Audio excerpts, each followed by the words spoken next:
I camped in Utah more than I ever camped anywhere else. Something about the mix of desert air and mountain cold always felt right to me. I spent most weekends out there when I lived in West Jordan, usually alone, usually choosing places that didn't draw the big crowds. In 2019, I took an early spring trip down toward Fish Lake National Forest. It wasn't remote enough to be dangerous, but it also wasn't the type of place where you ran into heavy foot traffic at night. I planned a 2-night stay, a kind of personal reset after a messy breakup. I didn't go to drink or meet anyone. I went to sit somewhere quiet long enough to sort out my thoughts. My plan was simple. Park at a pull-off near an unofficial trail, hike about 3 miles in, and camp near a river bend I had seen on satellite maps. It wasn't a marked site, but there was a flat area with a tree line that would break the wind. I reached the pull-off around 4 in the afternoon. There was only one other car there, an older silver Ford Ranger. No one inside it, no one around. I figure whoever owned it was somewhere down the trail.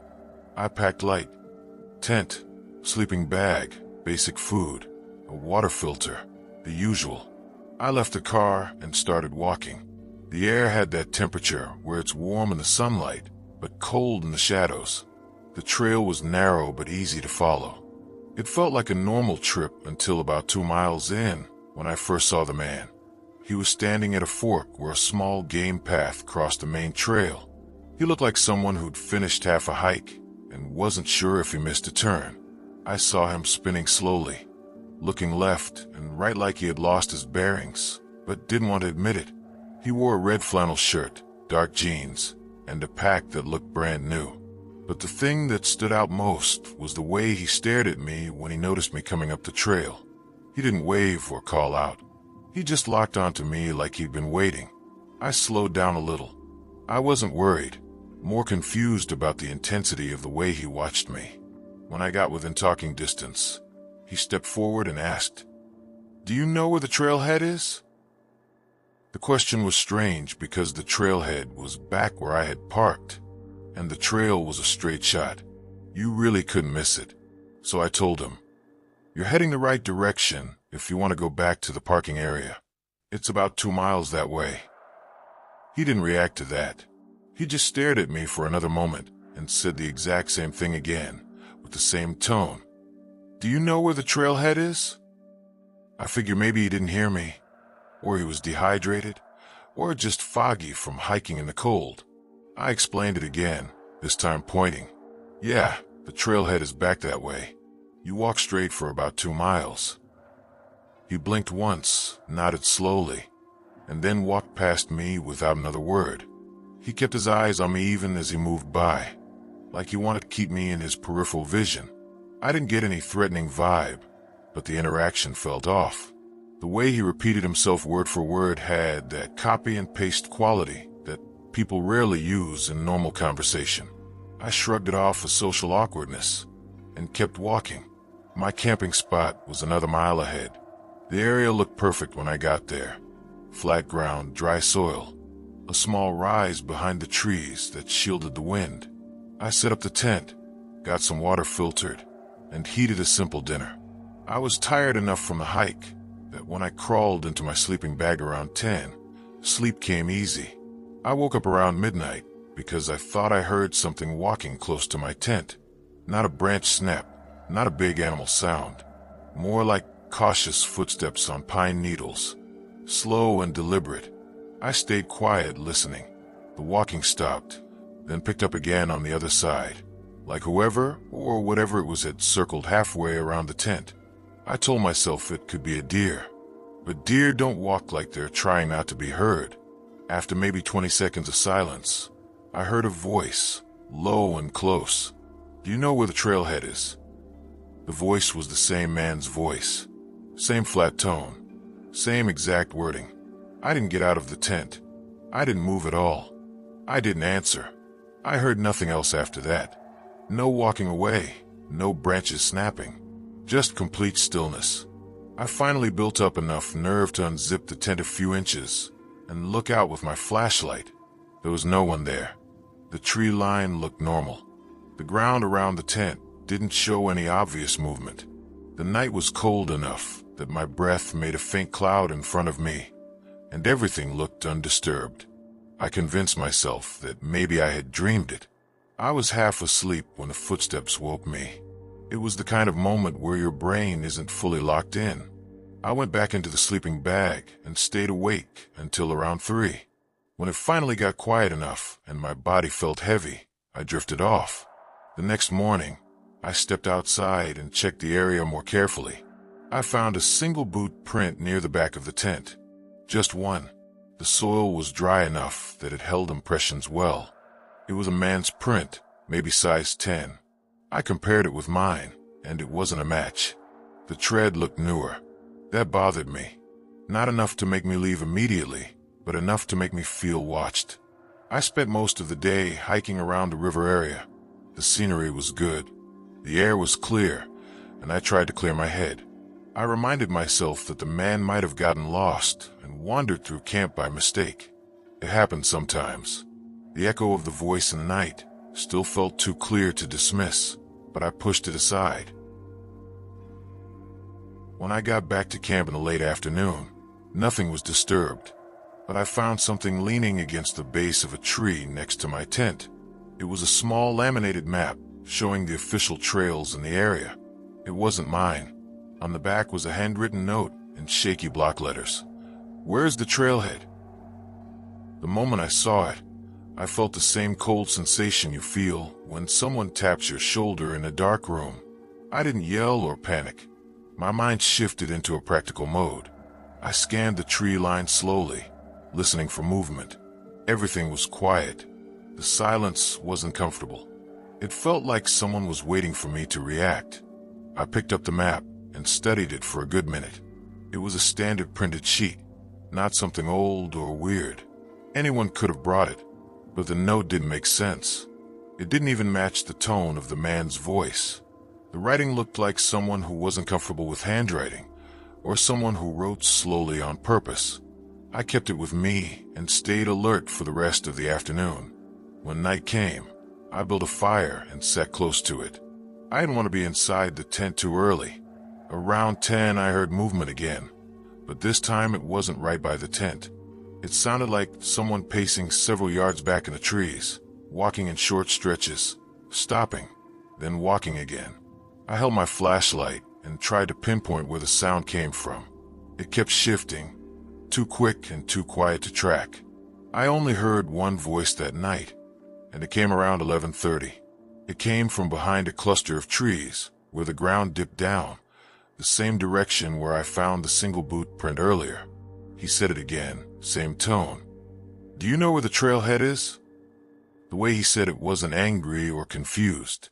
It sounded like a question being played on a loop, like he had practiced saying it and didn't know how to ask anything else. I answered, "I don't know why. Maybe I wanted to break the repetition. Maybe I wanted to see if a conversation was possible." I said, "I already told you yesterday. It's 2 miles up the trail. Just walk straight." The forest went still.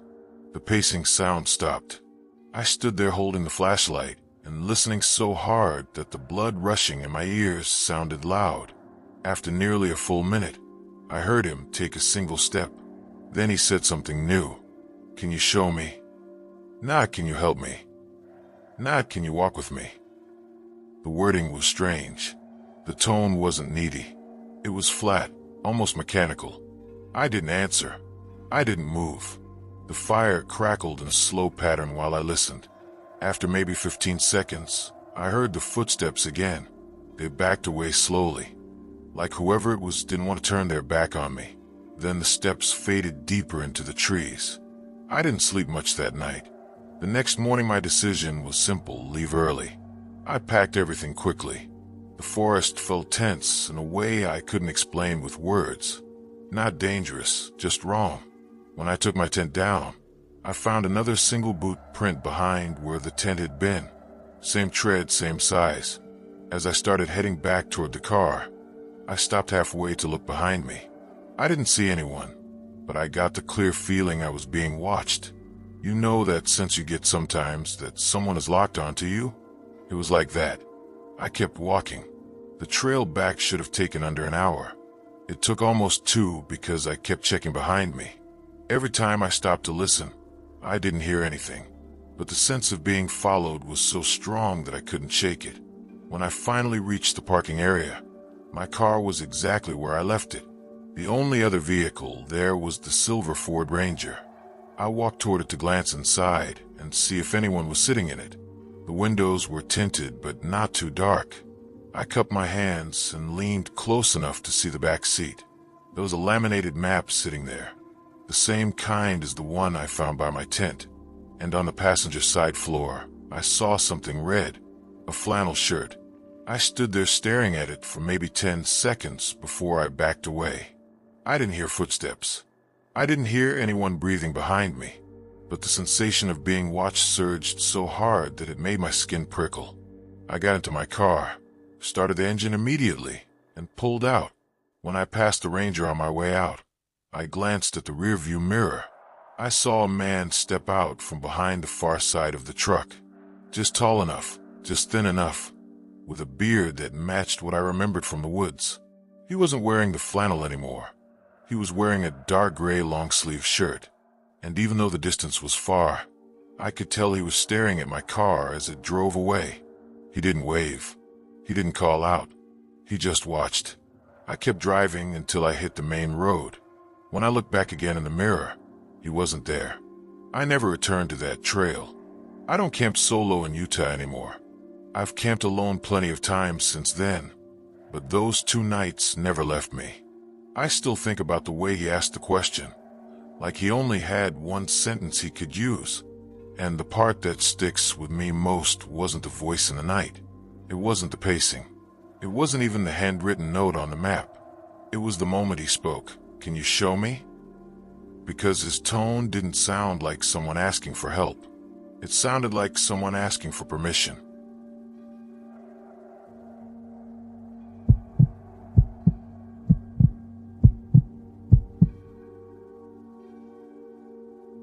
I grew up in North Carolina, so Pisgah National Forest was less of a destination and more of an old familiar neighbor. I'd been camping there since I was in middle school. My dad used to take me to the more popular areas, places with easy pull-offs and well-established fire rings. But once I hit my 20s, I started branching out farther. You walk deep enough in Pisgah, and you can sit in a place where you don't hear a single engine or see a single hiker for 2 straight days. That sense of being tucked away always felt like a reset button for me. In 2021, right after a stressful stretch of work, I took a 3-day weekend and headed out alone. I wasn't running from anything dramatic. I just needed a break from the noise of regular life.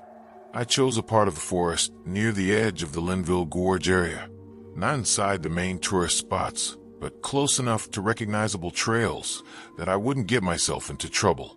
I planned to find a flat area near the tree line, camp there, fish a bit, and get some real sleep. The drive took about 3 hours. I reached the trailhead at noon on a Friday.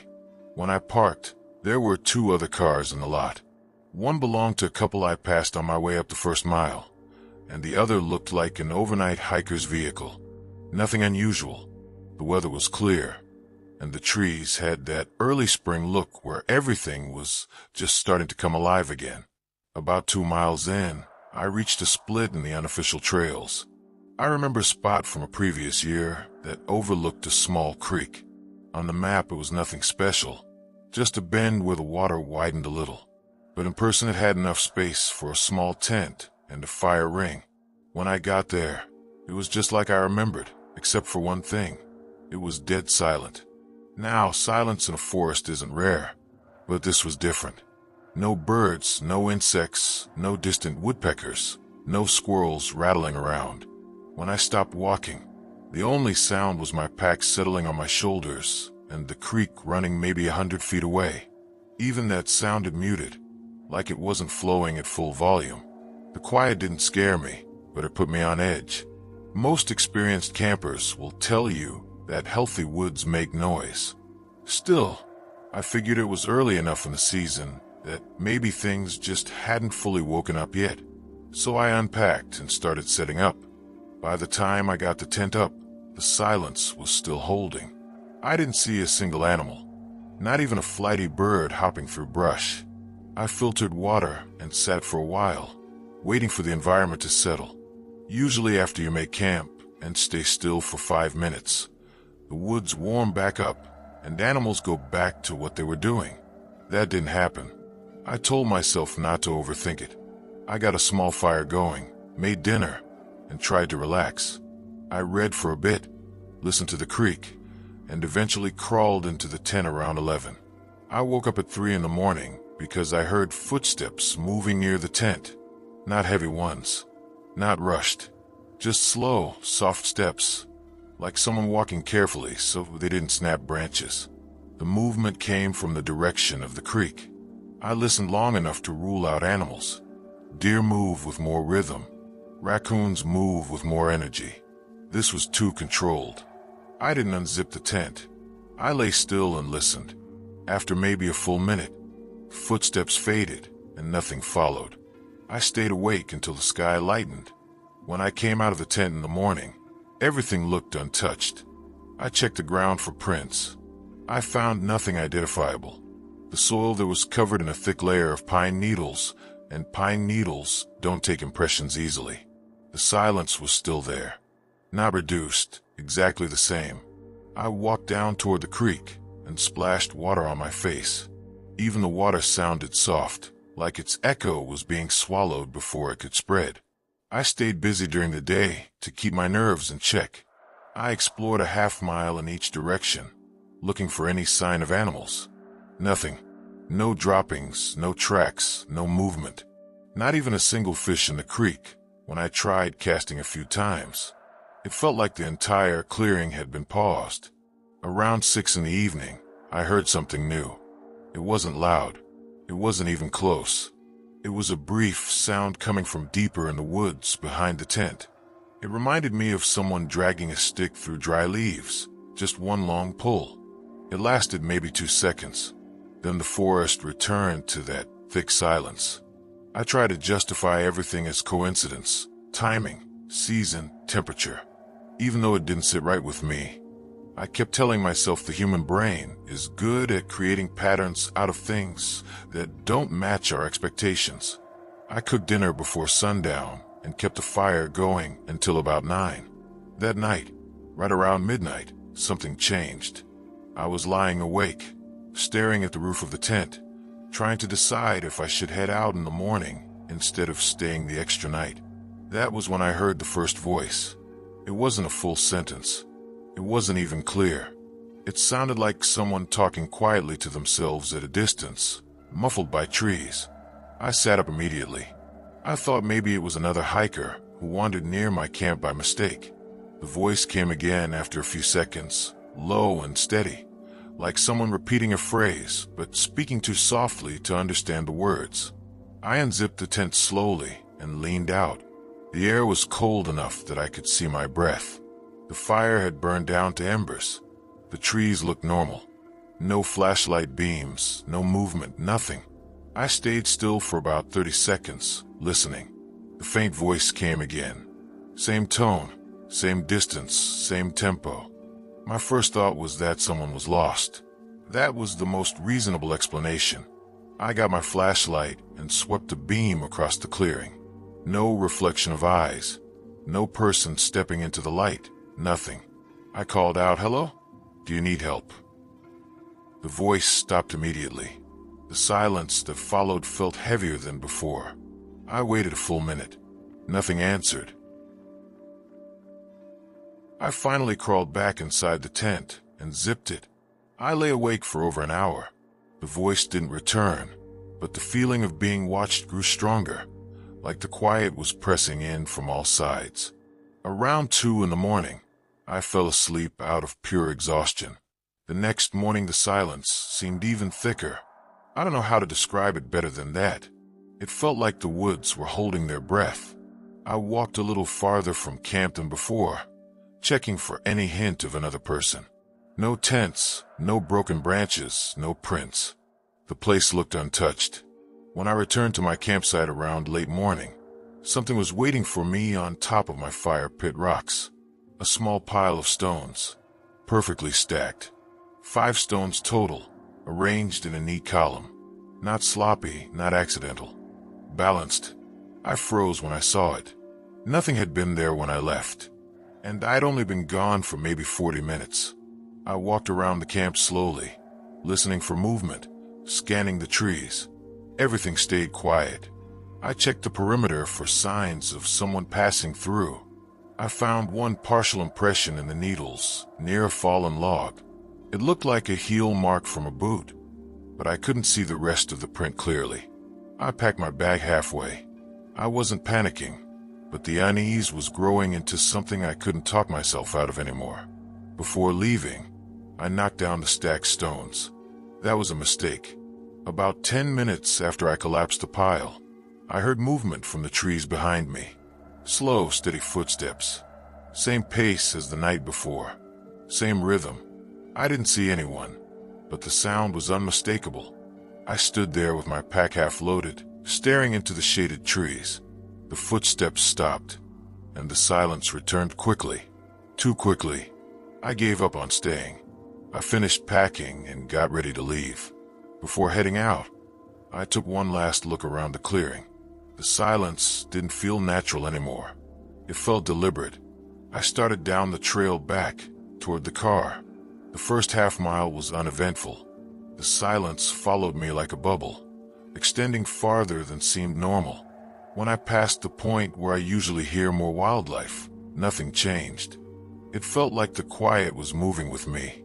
Halfway back, I heard that muffled voice again. Same distance as before, somewhere off to my right. I couldn't make out a single word. It didn't rise or fall in tone. It sounded like someone talking calmly from behind a thick wall of trees. Then it stopped, and a new sound replaced it.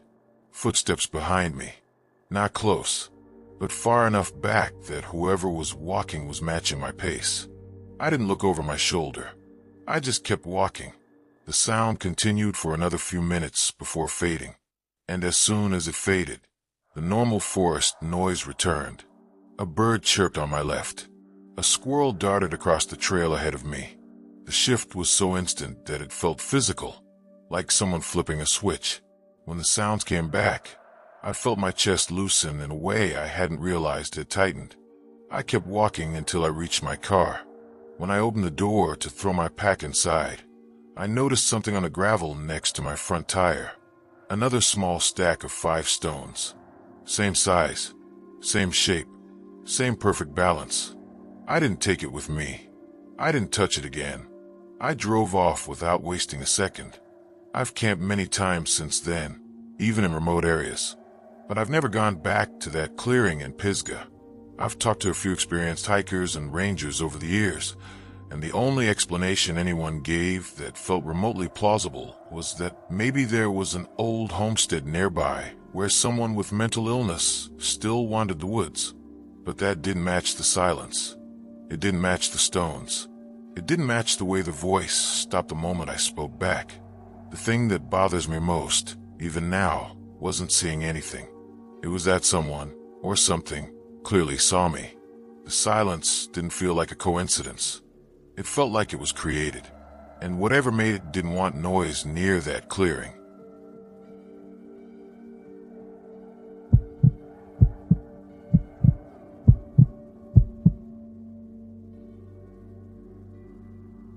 Before I get into this, I want to make something clear. I've been camping for most of my life, and I'm not the type who jumps at shadows or gets worked up over things that can be explained with common sense. I know what it feels like to be alone in the woods at night. I know how easy it is for your imagination to twist a shape or a sound into something it isn't. What happened on this trip wasn't imagination. It wasn't a misunderstanding. I know exactly what I saw sitting by my fire that night, and there isn't a day that goes by where I don't replay the moment I stepped out of my tent and realized I wasn't alone. I went camping that September because I needed a break from everything going on at home. Nothing dramatic, just life stacking up in that way where you feel like you're running on fumes without realizing it. I picked a remote campsite in northern Idaho, place I'd been twice before. It was about a 2-mile hike in, tucked between a narrow ridge and a small meadow. The spot wasn't on any official map, but someone had been using it for years. You could tell by the old, flattened fire ring and the logs that had been pulled together as makeshift seats. I drove up early on a Friday, reached the trailhead before noon, and took my time hiking in. The weather was mild, the kind that makes you feel like you could walk forever. I reached the site around 2 in the afternoon and set up my tent near the tree line.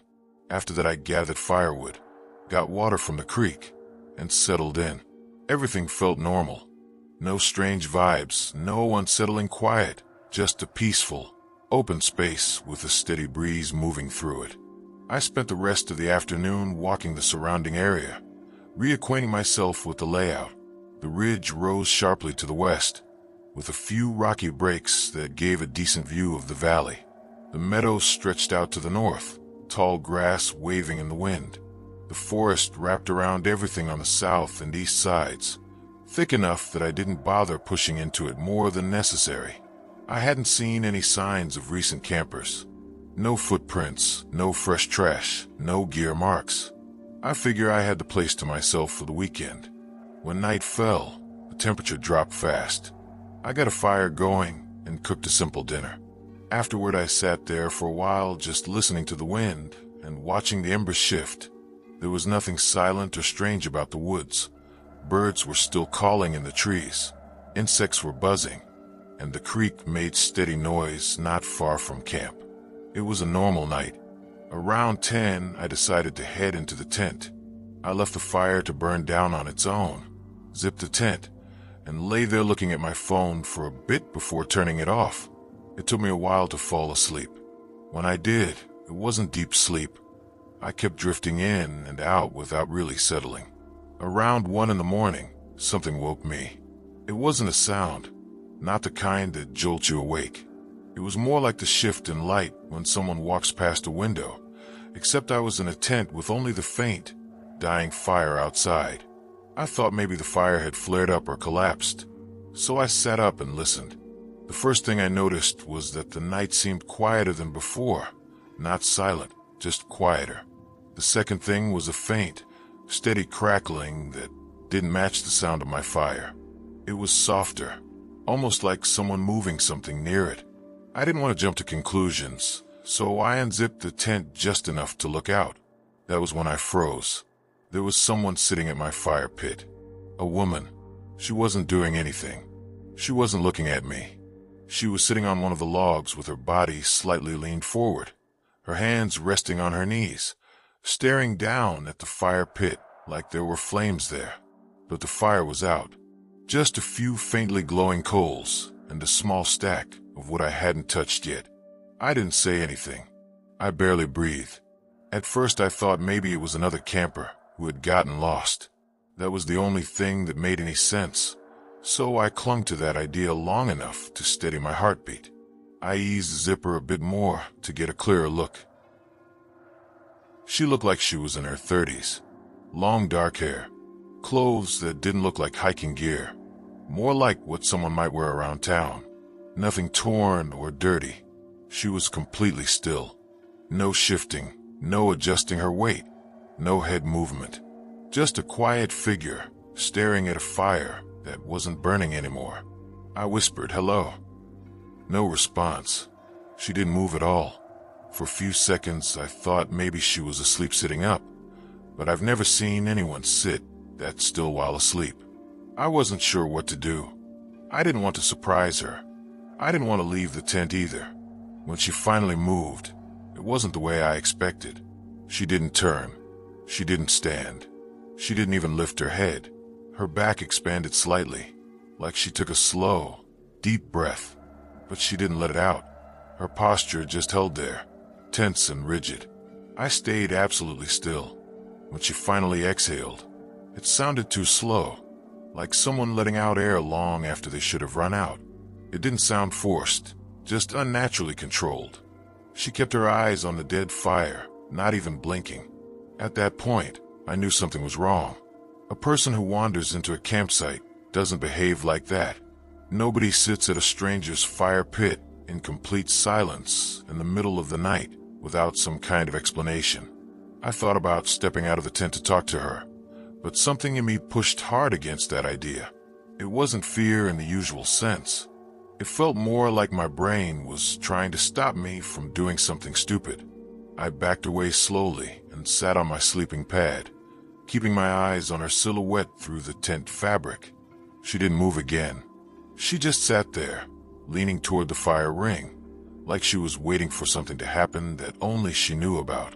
An hour might have passed, maybe more. I didn't check the time because I was too focused on listening for any sign of movement. My legs eventually went numb from sitting in the same position, but I didn't shift. At some point, I realized the glow from the coals had faded completely. Total darkness. That was when she turned her head. Not toward me, not toward the forest, just slightly to the side, like she was listening to a conversation that wasn't happening. Her posture stayed rigid. Her head stayed angled at the exact same degree. She didn't look around. She didn't glance over her shoulder. She just turned her head and held it there. I don't know how long she stayed in that position. At some point I must have closed my eyes for a few seconds, because when I opened them again, she wasn't there. There were no footsteps. No sound of someone walking away through leaves or grass. No snapping branches. Nothing. Just an empty fire pit and a faint breeze coming down from the ridge. I stayed in the tent until the sky started getting lighter. When I finally stepped outside, everything looked normal. The fire ring was undisturbed. The logs were exactly where I had left them. There were no footprints I could identify. The grass around the campsite looked untouched. The only thing that bothered me was how cold the air felt, as if the temperature around the site had dropped more than it should have overnight. I packed up faster than I ever have in my life. When I started down the trail, I kept looking over my shoulder every few minutes. Not because I expected to see her, but because the feeling of being watched stayed with me until I reached the car.